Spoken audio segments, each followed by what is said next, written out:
Thank you all for coming, and it's a great pleasure to have with us Constantinos Papalucas, whose research focuses on the geopolitics of the Eastern Mediterranean, and he worked with the U.S. House Energy and Commerce Committee during the vote of some of the very important LNG energy bills, like HR 6 and HR 3301. I sound like I know what they mean. Yes, yeah. I will explain.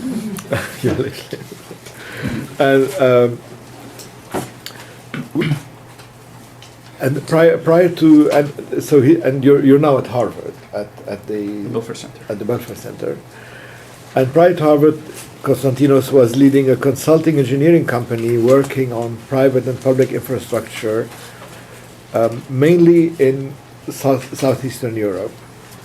He holds a master in public administration from the Harvard Kennedy School of Government, and also a master in engineering and business from Aristotle University in Thessaloniki and the University of Cyprus.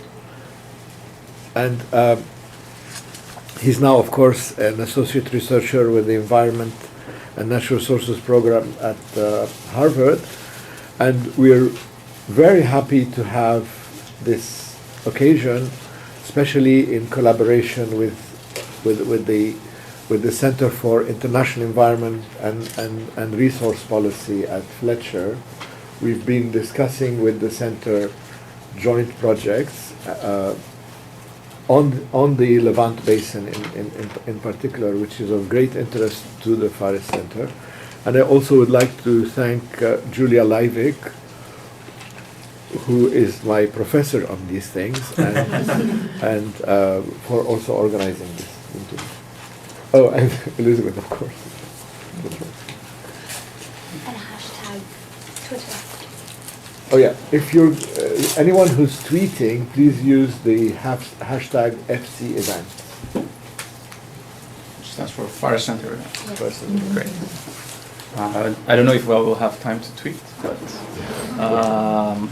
thank you for having me here, Nadim, and I would like to thank also Elizabeth for the initiative, and thank you all for coming here.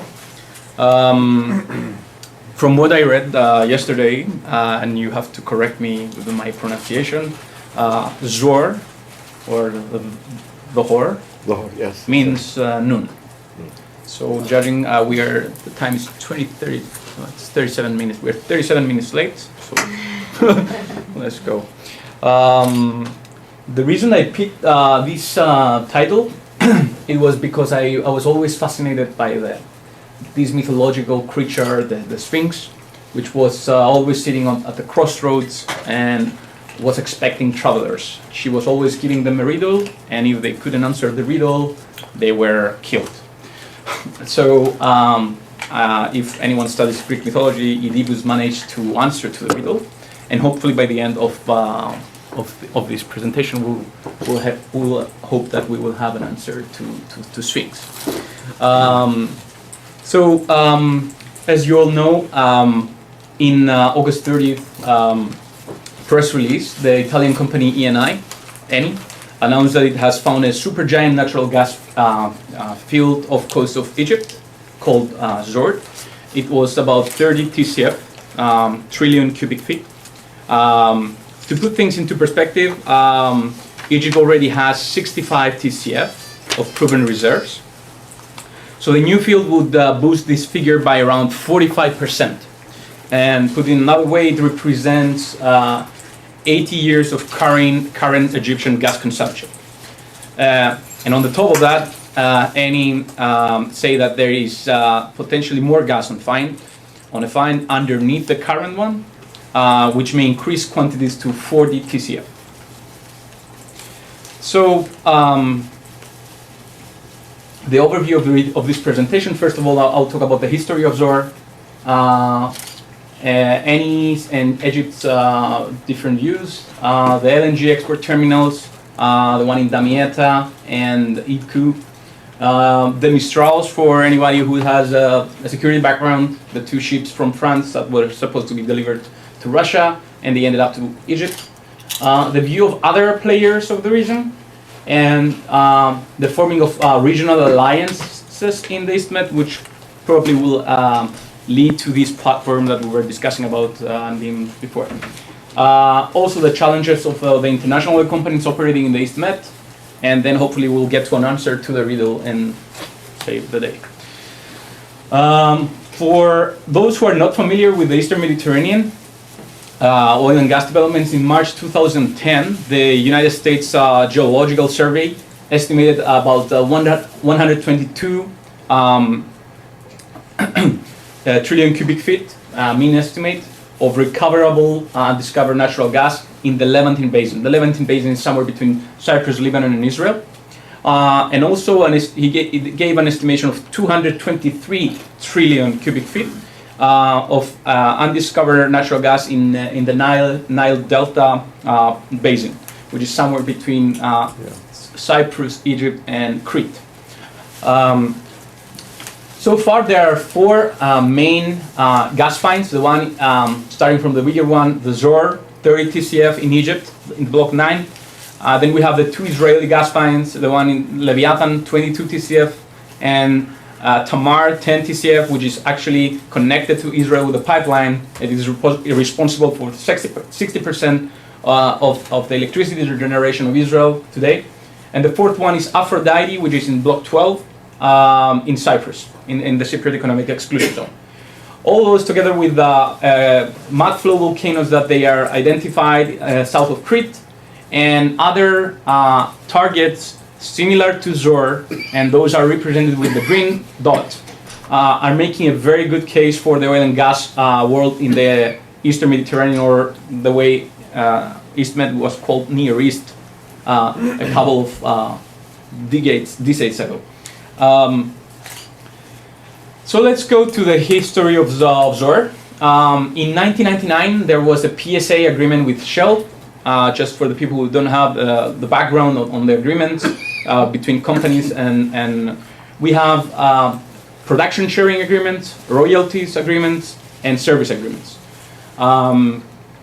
So if you see the Nemet block, and if we compare it with Zohr, we can see that it overlaps, and actually Nemet is around 8 to 9 times bigger than the current blocks. If you are wondering why, the reason is that back in 1999, the technology was in deep water and ultra deep water, entailed a significant risk for the companies. In order to attract them for investments, you wanted to make very lucrative terms, etc. So after 10 years of with 9 exploration wells, dry wells, and massive 2-dimension and 3-dimension seismic campaign, the largest in the history of Shell, Shell decided to relinquish the Northeast Mediterranean, the MED concession, and that led to new rounds. This is the 2008, the 2012, the 2013 and 15. They have been consistent with the colors from 2012 and onwards. However, they have been using the same numbers and making it very, very confusing sometimes for the people like us that were trying to connect the dots.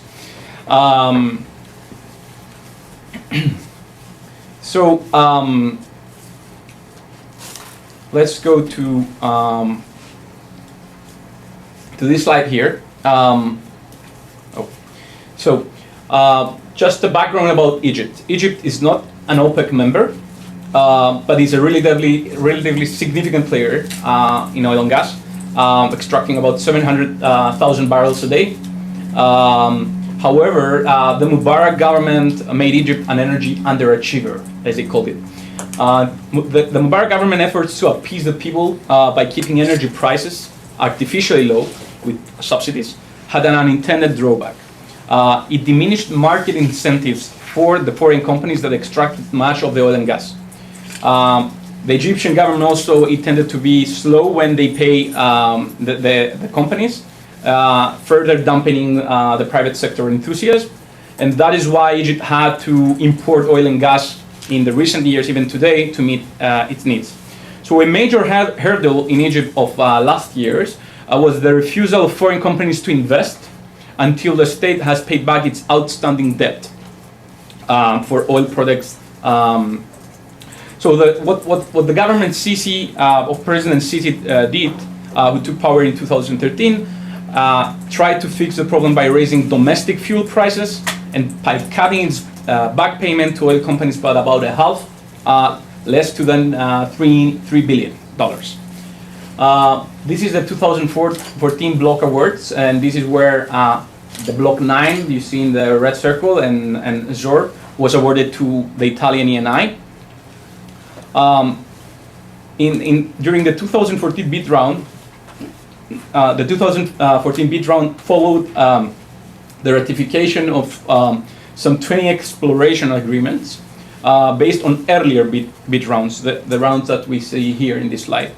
And it intended to attract more investors to the upstream oil and gas sector. So this brings the number of contracts signed over the past 2 years to 54, and this number is increasing. A number of deals has been renegotiated this year to encourage fast developments and the fast tracks in exchange for better prices from the government and the ability to sell to private customers. So we see BP, ENI, Petroceltic, Edison, and some other companies that they're involved in this in the 2004 awards. So the reason that I picked this title for this slide, I don't know if you're aware of the Nessun Dorma song. There is an amazing article in ENI's website, and it describes, Nessun Dorma means nobody should sleep. And it describes the feelings of the geologists, the Italian geologists, when they were drilling to find Zohr, which is the largest achievement in one of the largest achievements in the oil and gas history of the world, and the largest in the Mediterranean. So the new geological model is basically attributed to ENI's ingenuity. When everybody was drilling in the region with the classic way at the seabed sun, and it drilled right through an ancient reef on the edge of the so-called Miocenic lagoons. There, according to this theory, Mediterranean Sea 5 to 10 million years ago dried up, and it formed some lagoons. So what Eni did basically, they developed the same concept in another field in Perla, Venezuela, and in Kashagan in Kazakhstan. They kept it as a sealed secret for 3 years, and then they decided to go with this play in Egypt. It was a high risk, high reward, and this is an example of how an innovation is changing the fortune can change the fortune of an entire nation. What was making me skeptical was that the P90 figure that they gave, which is 30 TCF, they didn't give it with not even one appraisal well. In order to get a good estimation, and the P50, this is the which is much bigger than the P90, you need to have appraisal wells. So by the time I see the first appraisal well proving those reserves, then I will be 100% sure that of the size of this deposit. However, talking to a friend of mine, a geologist, he told me, you can read there, that there was all the pressure points, they were so aligned, which means that they tried to develop a relationship between pressure and time. So this big reserve was located in a geological formation, which was not separated into different seismic faults. So it was all together, and that was making it easy to estimate. However, we need to wait until February to have the official numbers. So let's go to ENI's CEO, who was recently asked, is that a great discovery in the wrong time? And the question is, why wrong time? Because of the low prices of oil and the low prices of gas, because of the oil link contracts. His answer was quite political. He says it's a great discovery and at the right moment for ENI, the right moment for Egypt, and for the Mediterranean and the stability in the region. So the answer to this question is no. We are happy with this deal because the gas will be mainly for the domestic market. It has already been negotiated, so it's decoupled from the oil market. The other important thing, which is the last point, is that the development cost will not be very expensive. They have a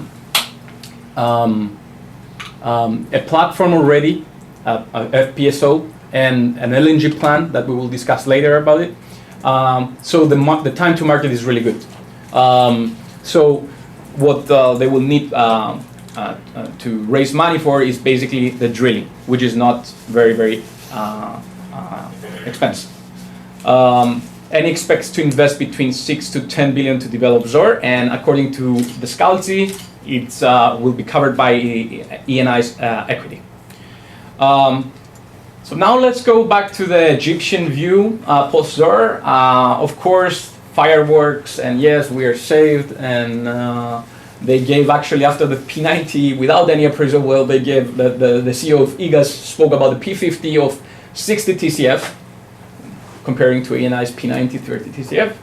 And then the energy minister, Tarek El Molla, who is the successor of the current prime minister, Ismail,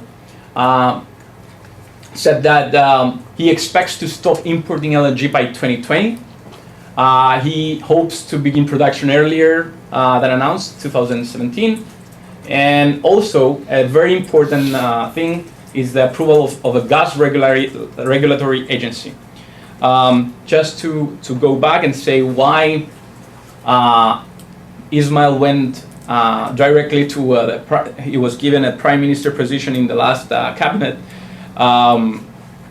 So in July, last July, the oil ministry raised the price paid for gas for ENI to a maximum of $5.88 for every million BTUs, the British thermal units, and a minimum of 4, comparing to the earlier 2.65.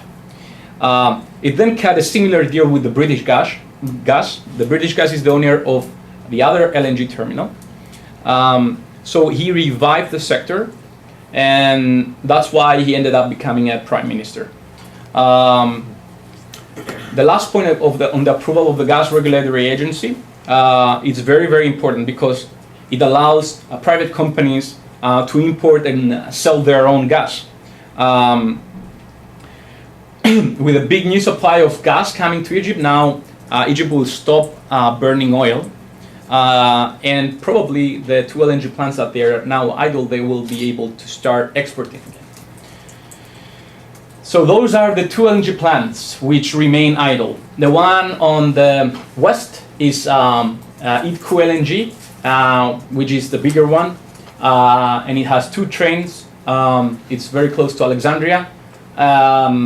And the other one is Damietta, which is with 1 train. Idku LNG belongs mainly to British Gas. Damietta belongs to UFC, but UFC, Eni has a share of 80% in the UFC company, the Union Fenosa. It's a Spanish company. 80% to Eni, 20% to EGAS. So 5 years ago, Egypt was rapidly becoming a leading LNG exporter.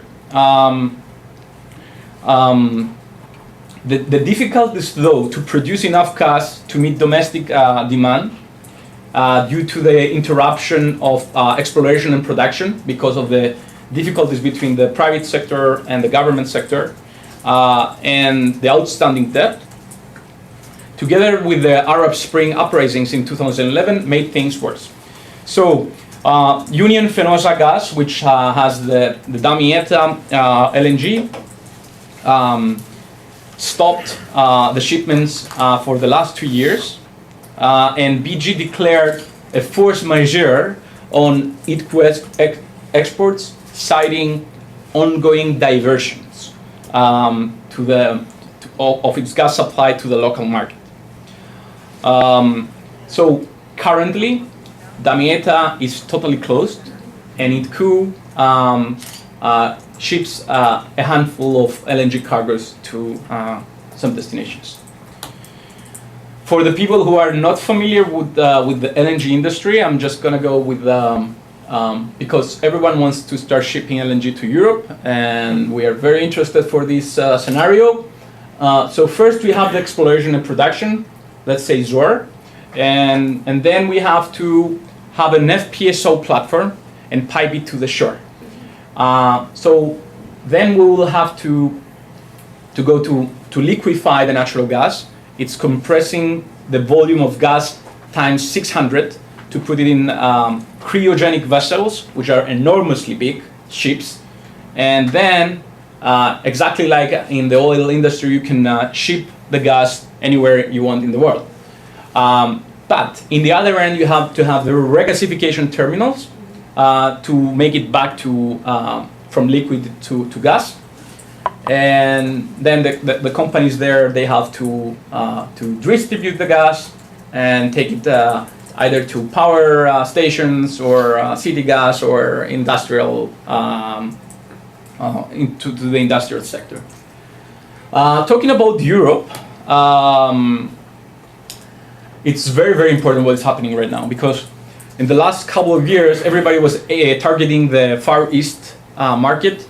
After the Fukushima explosion, we have three distinct LNG markets. The one was the American one with the Henry Hub, and you can see the Henry Hub on the bottom, which sells currently gas at the price of $2.2 per MMBTU, and we had the Asian and the Japanese and the Chinese market without a hub there, up to $17-18 per MMBTU, and Europe was somewhere in the middle, around $12.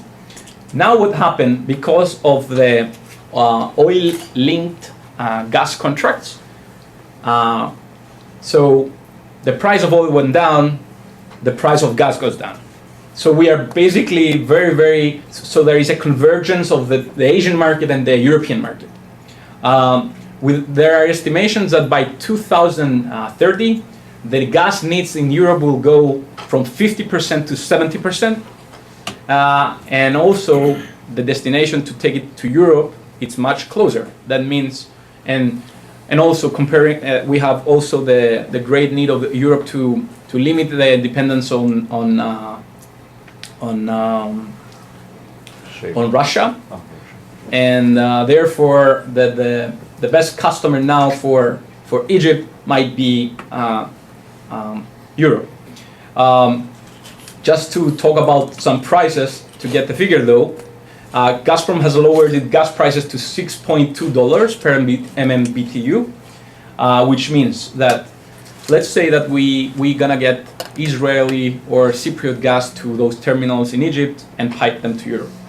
We have a cost of $6 to $7 to get them to Egypt. And then if you add the liquefaction cost, the transportation to Europe, and the regasification cost, we will have a price of around $11 to $12. Comparing to the 6.2 of Gazprom right now, I don't think that Europe will be crazy enough to buy in. So we need to work. I believe that the economies of scale that they have been reached in the area, it will make the projects to run in a smaller cost in the future. If you create a critical mass of the infrastructure needed there, so we will have a more competitive price. Another comparison is it's Qatar, which can deliver gas and make profit with $4, and there is no reservation price, because if they don't export, they don't know what to do with it. So there is no opportunity cost. Talking about Europe, let's see here the map. In blue color, you can see the LNG regasification terminals that they are already in place, and with yellow, the ones that are under in the making or on studies. You clearly see that southeastern Europe is very, very vulnerable to the Russian gas. And of course, if we compare the EastMed with the WestMed, we can see around, I don't know how many blue LNG terminals. That means that they are already there. So The WestMed is pretty much prepared because I guess because of Algerian imports. So the problem here, the European Union and through the Energy Union policy and the 3 energy packages is to create the necessary infrastructure to move this gas and take it to the vulnerable regions of Europe.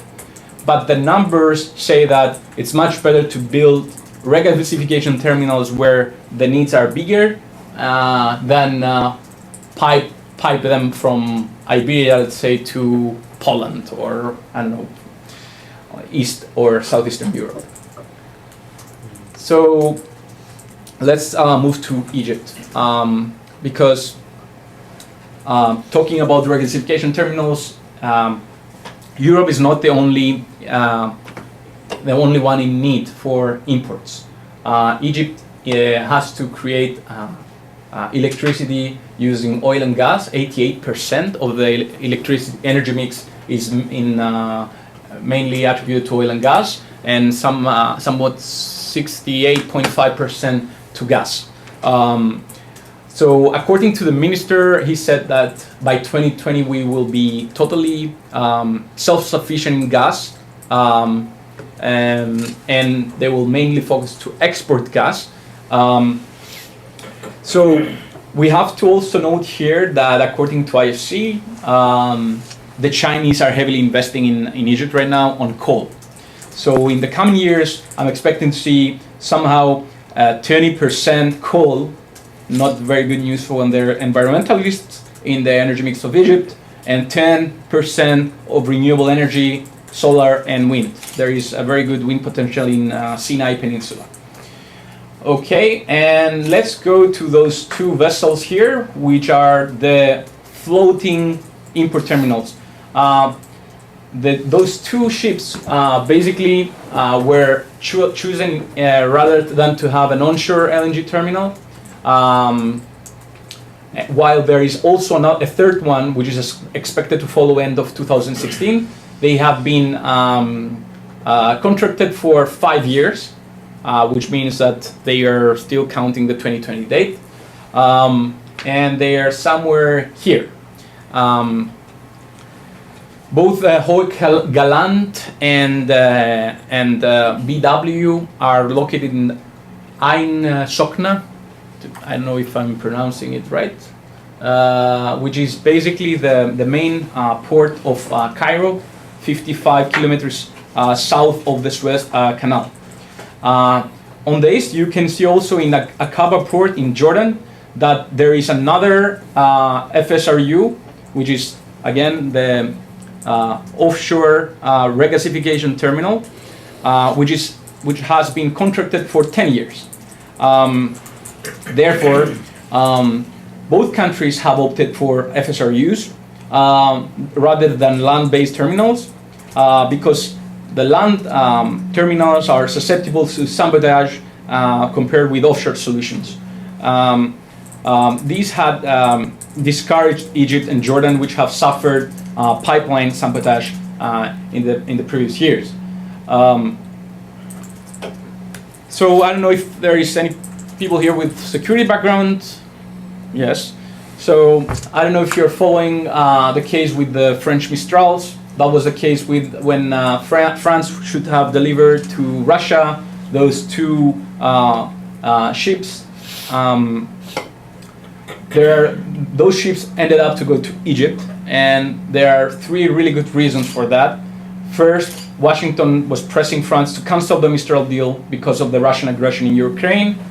The final bill that France has to pay back to Russia is $2.6 billion versus the original 1.2 that Russia would pay to France.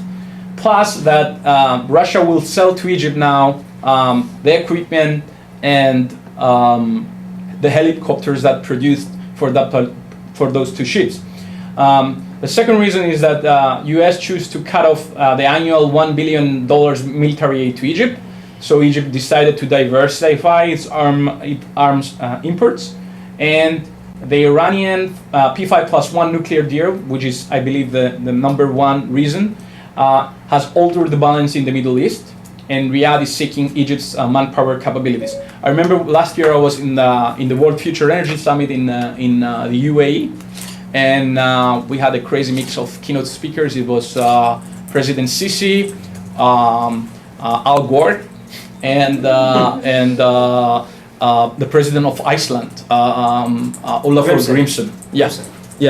And I remember that Sisi, that time he was asking that any security threat in the Gulf is a security threat for Egypt. And I was like, how?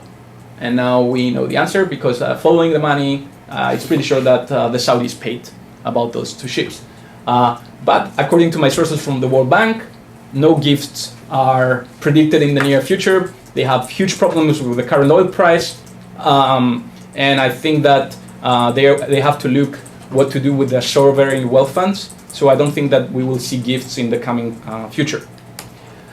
So Mistrals, check. Are they gas related?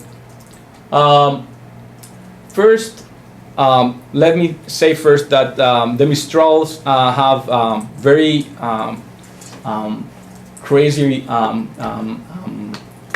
possibilities because they are carrying 45 helicopters, 40 tanks, 70 vehicles carrying personnel, and 900 troops. So it's a projection of force by the sea. The second reason, which is making it very gas related, is the show the flag coming from the gunboat diplomacy, which means that if you want to show authoritative presence in your economic exclusive zone, so if any other vessel comes there, you just project your force and establish the rules. The third one is the Go-Plat operations. Those were famous during the war in Iraq in 2003, where the American forces used those operations. The Iraqi forces were destroying all the oil facilities and the oil terminals, the two oil terminals, and I think they were using a specific kind of bullets so they don't explode, blah, blah, blah. But something which is often neglected, and it's very, very important, is that if you want to attract investment and you want to have foreign oil and gas companies coming, when they go to raise money, they are asked about the insurance. They have to deal with the insurance contracts. So if the country provides the necessary support by demonstrating that they really invest in their security, the leverage terms are much more are better and significantly less. So it's easier for companies to raise capital. So that was the first part of my presentation. Now we'll go to the players of. Can I ask you a small technical question? Yes. Out of total ignorance. Yes.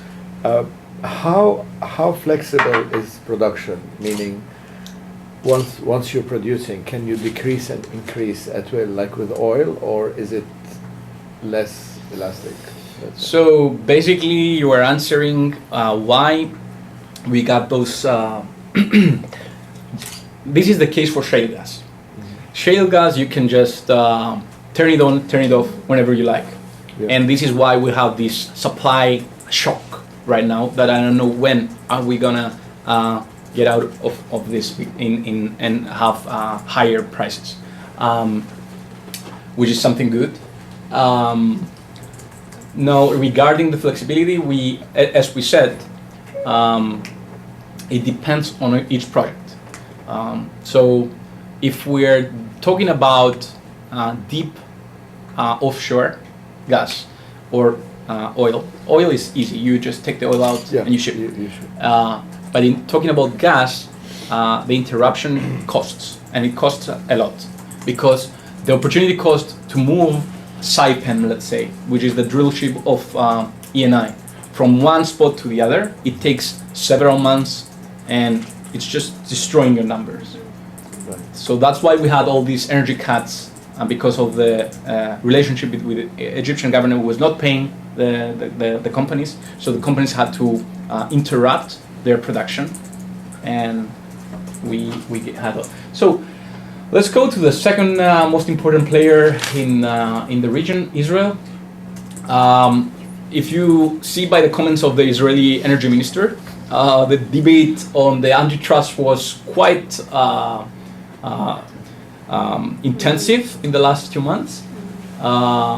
A painful reminder that Israel is sleepwalking while the world is changing. If we continue to procrastinate, it is possible that there will no longer be a need for Israeli gas in Egypt and Jordan. And this is mainly the driving force of fast-tracking stuff. The Israeli Prime Minister Benjamin Netanyahu will take control and has already taken control of the economy ministry to fast-track the plan. And why is that? So Noble, impatient over the delays, have warned that they have the option of taking the Israeli government to international arbitration. After Israeli Prime Minister Netanyahu announced that he's taking over, Noble decided that, okay, we will have a final investment decision on both Tamar and Leviathan in about a year's time, which is still long, and it will have implications on the exports from the two LNG terminals. My opinion is that there is still room for that, and but they will enter with the worst terms. Plus, they have the danger to lose geopolitically the influence on Jordan. So, what's the Noble energy view on Cyprus? On Egypt, they congratulate the colleagues of ENI for the Zohr field find. Zohr does not consume all the market in Egypt. We're talking about the domestic market. So Noble Energy is still confident that there is a market for regional gas despite the massive Zohr find in Egyptian waters. So still room for Leviathan with a 22 TCF and the Aphrodite field of 5 TCF.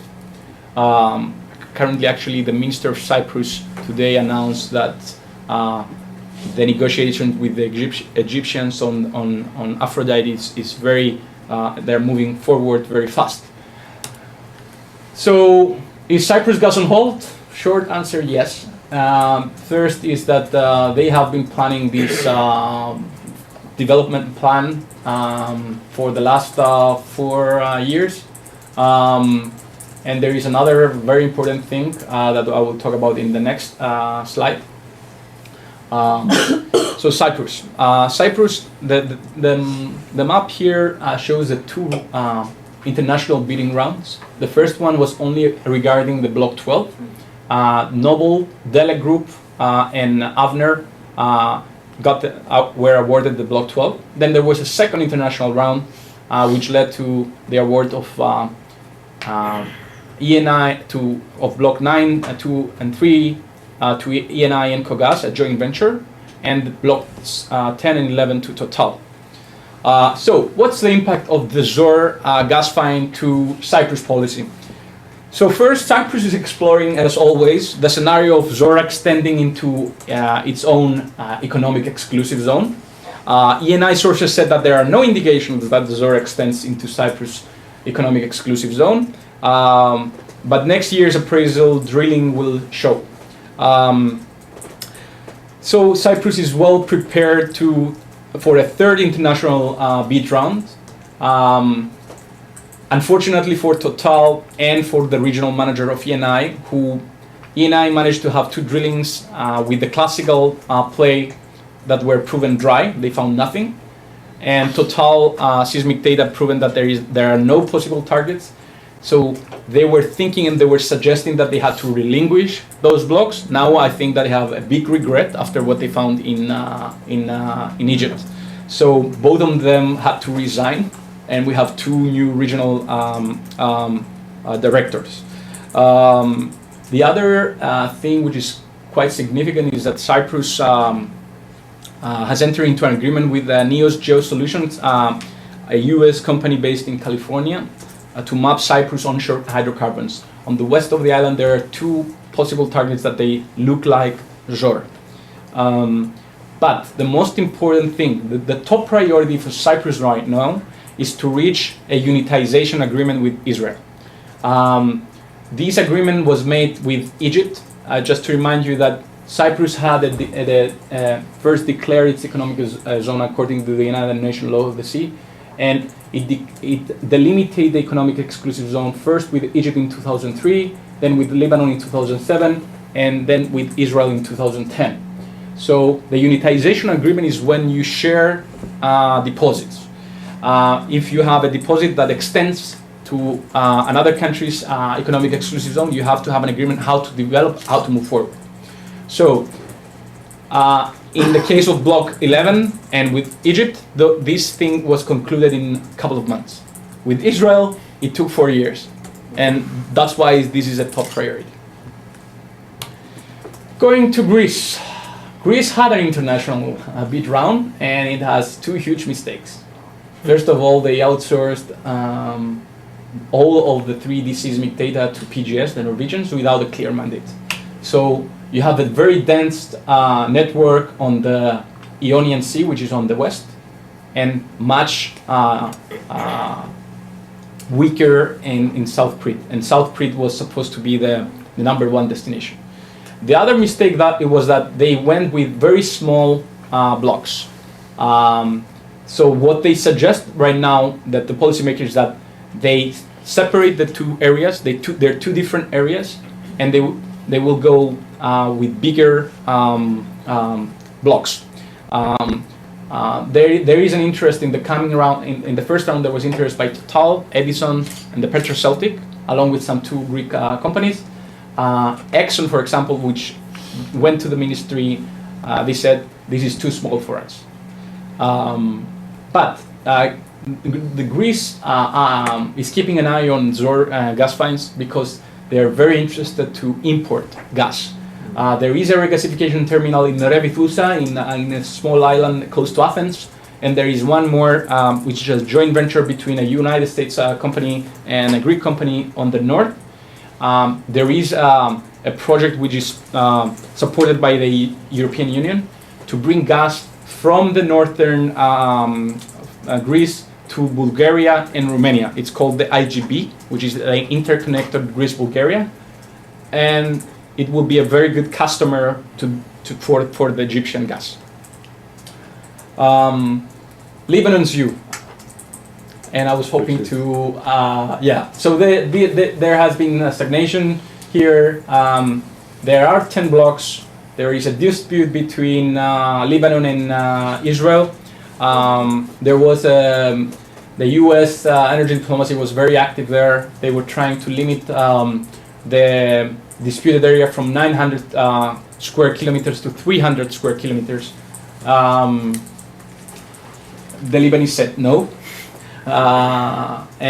but they moved with Minister Basel moved with covering 80% of the economic exclusive zone of Lebanon without covering the disputed areas. Everything was moving forward, and then Prime Minister Mikadi had to resign, and since that time, everything has stopped. But Lebanon, because everything is connected with each other, is very important for Cyprus. Cyprus was having plans to have its own onshore LNG terminal. So in case there are gas finds in Lebanon, we might have a third LNG terminal in the region, a brand new one, a greenfield project. Sorry, you said onshore or offshore? Onshore. There is also a scenario of a floating LNG, which is still expensive. The first one will be Prelude of Shell in Australia. That's another case. Turkey's view, blurry. Why? Because rest of the players in the region are moving. Turkey's a regional rival of Egypt, as Ankara still supports the Muslim Brotherhood in Egypt, which is completely opposite with President Sisi. So Turkey had those aspirations of becoming a regional gas hub. I don't see that happening for the following reasons. Turkey will become merely, in my opinion, a transit country for TANAP, which brings Shafdeniz gas from Caspian Sea and Azerbaijan to Turkey, and possibly Turk Stream. To become a hub, Turkey needs gas-on-gas competition, and its badly regulated energy sector with the state-owned BOTAŞ as a protagonist without any liberalization agenda, it doesn't make the case very realistic. So Shafdeniz is expected to come to TANAP. Possibly Russian gas will finally go to Turkey. Now with the Nord Stream 2 scenario in the Baltic Sea, I see that it will be downgraded to a 32 BCM pipeline from 50 BCM pipeline. Iranian gas, I don't think that is coming to Turkey, it's going to India instead. Turkmeni gas, I don't see it coming I don't see that happening in the near future because of Russia and the Caspian politics. So a transit country, Turkey, will remain important and maintain a geographic monopoly by extracting rents and monetizing its very strategic position vis-a-vis the Russians and the Europeans, but won't become a hub. What about Kurdish and Iraqi? The Kurdish are exporting oil to what's the name? Ceyhan. Yeah. I never pronounce it right. There are some thoughts of exporting gas to Turkey, so that means that more gas will come. Now we have to wait and see where all this thing is going. I believe that there is also interest for a pipeline going to Syria, not now, later. Next week. Yes. So I have a question. Yes. So why is Egypt even bothering with supplying to Europe? I understand the distances are shorter. Yes. But aren't India and China bigger markets? If you're anyway liquefying it, Yes. and there are regasification terminals in China and India, Yes. and they desperately need 60-70% of their energy needs come via imports. So why is Egypt not exploring doing what Iran is doing? They are exploring this opportunity, of course, but if you judge that you can deliver gas to Spain with a relative price of $1.5, just the transportation cost, there is not such a strong demand anymore in these two countries.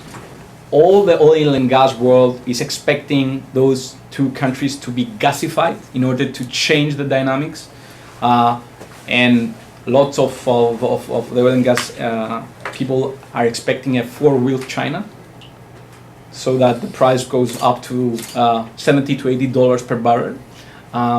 So they of course they're interested. You know, LNG is giving you flexibility. You can ship it wherever you want. Exactly. So that's why I'm not in favor of pipelines. Pipeline is like a marriage, and sometimes a marriage that you don't like. So I believe that India will play a significant role in the future. What you have to do is just secure contracts. This is the case with Cheniere, which will start shipping in January, the first US cargo to Europe. The reason is that first you have Russia, you want less Russia in the EU, and second, you have the 70% of gas in Europe in 2030 will be imported. So you have bigger demand and better terms, I guess. But everything is flexible. Okay. So to the interesting. This is the interesting. My favorite slide. So who's is who? So those are the bilateral meetings.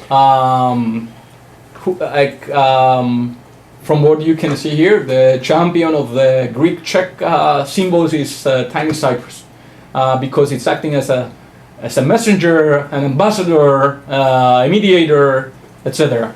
The issue is that, for example, President Anastasiadis had a meeting with the leaders of Israel, of Palestine, and Jordan in the last week. And also, this slide goes to this slide. And no, that was the way I'm viewing Cyprus, which is like the keystone of an arc. If you remove the keystone, everything will collapse, either because you have to to use Cyprus economic exclusive zone, or Cyprus is neighboring with everyone, etc. And this is my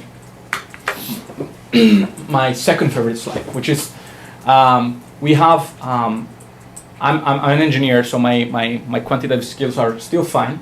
The reason I wrote this equation 2 times 3 equals 1 times 4 is because obviously the trilateral meetings that are very trendy right now are mainly because Israel and Egypt cannot sit in the same room yet.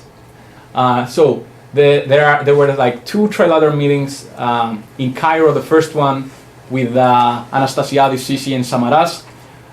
Then the second one was in Nicosia with Cyprus instead of Samaras, and there is a third one coming in December 2015. The first trilateral meeting between Cyprus, Greece, and Israel will take place in Nicosia in January 2015. And then there is a trilateral meeting with Greece, Cyprus, Jordan on the making.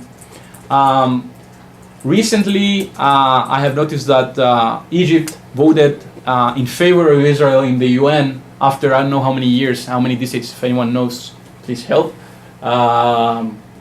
So I think that there is, those 2 countries are approaching each other. But just to do the main, what we have to keep from this second trilateral meeting with Egypt, in the joint statement, the 3 leaders said, we stress that this cooperation would be better served through the adherence by the countries of the region to well-established principles of international law.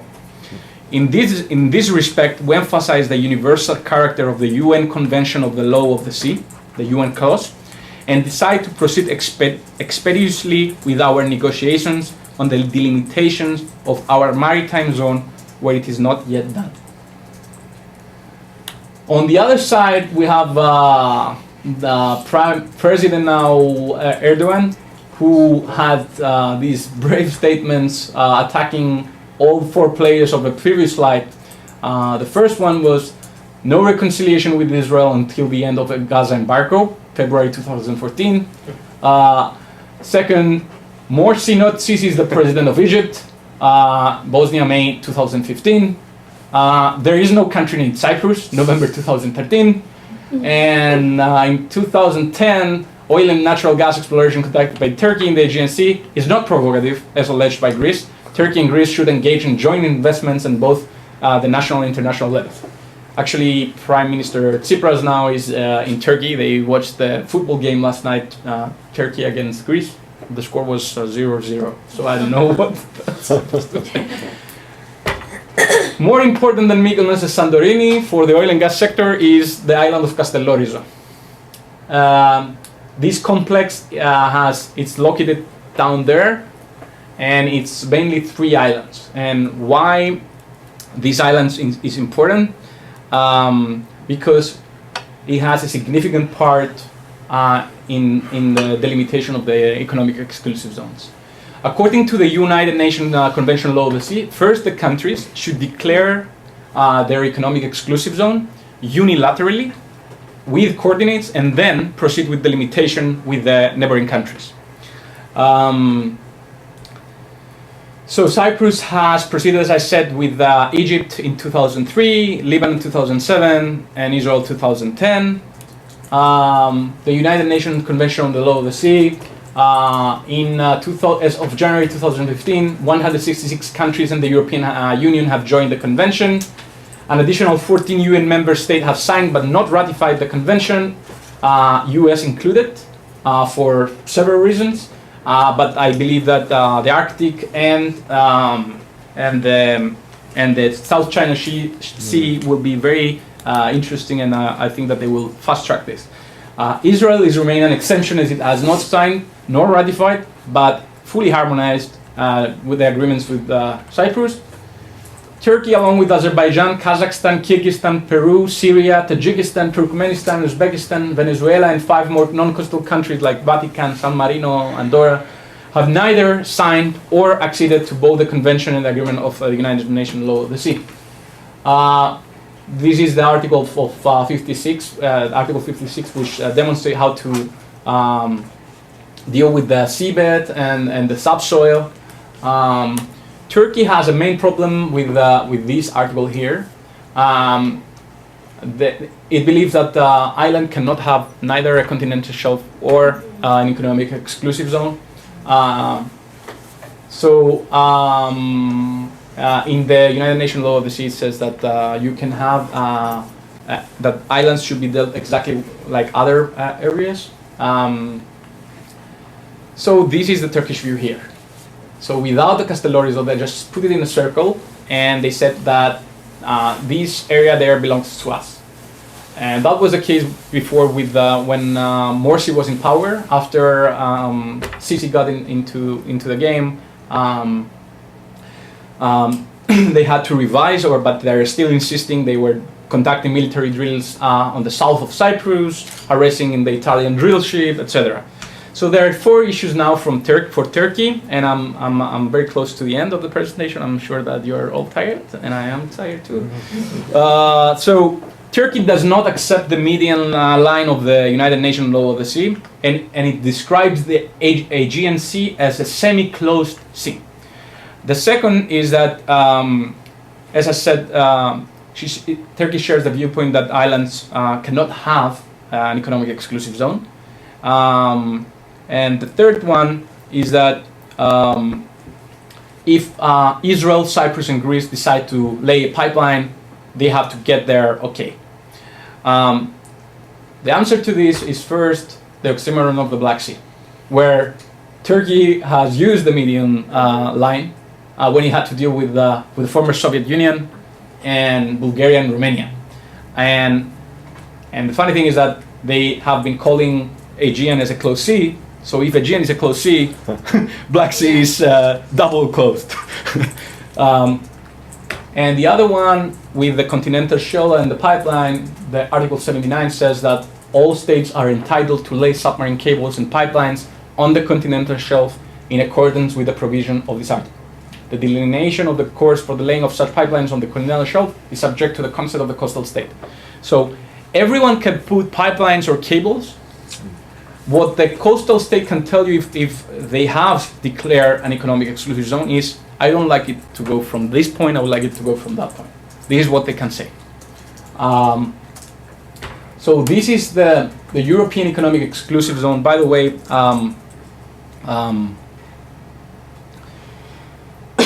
sorry, the European Union, the European Parliament called on Turkey to sign the United Nations Convention on the Sea, adopting the Commission's annual report on paving the ground for the EU-Turkey accession negotiations in 2012, 2013, 2014. Those are the rest of the players now active in the EastMed. Each one of those has a different story to say. I'm not gonna analyze all those things now.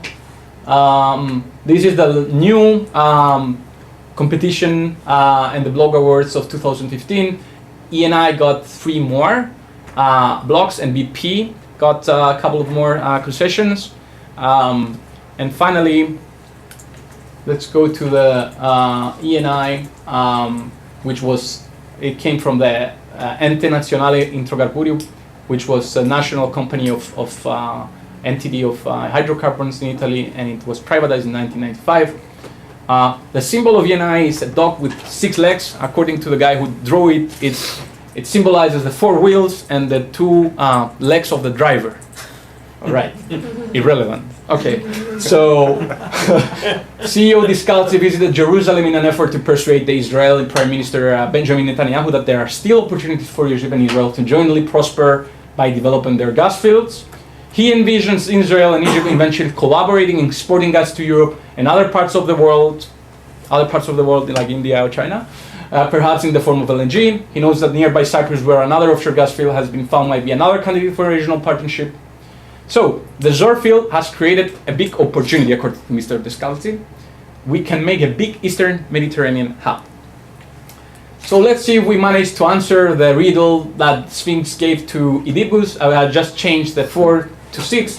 What is the creature that walks on 6 legs in the morning, 2 legs at noon, Zohr, and 3 in the evening? And I guess that would be a third LNG terminal, can be either FLNG or Cyprus. And the answer is the East Met. Ha. Thank you. Questions and discussion. Thank you very much, Constantinos. I have another technical question. It's all about control of prices, and how storable is it? Which one? LNG. There are is it difficult to store? Not. After you regasify. No, before you. So what I'm mainly trying to find out is whether one can control prices or not by controlling production like we do with oil. Basically, by having regasification terminals, this is what you do. And the European Union, in this case, is using LNG more like, most like an insurance policy against Russia. So by having all this capacity built in the EU, then they can get better deals with Russia when they negotiate the contracts. So in that aspect, yes, by building capacity of LNG, yeah, you can control the price in terms of like bargaining the price. So that's from not from the producers. Yeah, on the importers. On the importers. Yes, correct. On the production end, it's costly to switch on and off. No, once you have the liquefaction plant, it's up to you leading the gas there, you are liquefying it. So Qatar is the perfect example here. Massive gas productions, marginal player, they just have like a $1 cost to bring it upstream. So you have demand, then you increase production, you liquefy it, you pipe it.